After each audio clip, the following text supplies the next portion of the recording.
எல்லாம் அல்ல மகாலிங்க பெருமானுடைய பாத கமலங்களை வணங்கி இந்த பதிவிலே ரிஷபம், மிதுனம், கன்னி, துலாம், மகர, கும்ப ராசியிலே மட்டுமல்லாது லக்னத்திலே பிறந்தவர்களுக்கு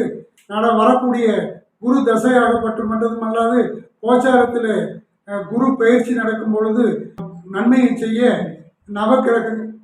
குரு பகவானுடைய அனைத்து தோஷங்களின் நிவர்த்தி உற மதுரையிலிருந்து 23 கிலோமீட்டர் தொலைவில் உள்ள துருவித்துறை என்கிற ஸ்தலத்திற்கு சென்று அங்கு அருள்பாலிக்கக்கூடிய எல்லாம் அல்ல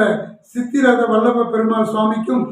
குரு பகவானுக்கும் அர்ச்சனை ஆராதனை வழிபாடுகள் செய்து பின் தங்களது இல்லத்திற்கு வருகை புரிந்து அடியன் டிஸ்கிரிப்ஷனிலே கொடுத்துள்ள மந்திரங்களை பிரதி வியாழக்கிழமை தோறும் நெய் தீபம் ஏற்றி ஓதி வணங்கி வர சகலவிதமான குருவினுடைய தோஷங்கள் நிவர்த்தியுற்று குடும்பத்திலே சகல வளமும் நலமும் பெருகும். சிவா.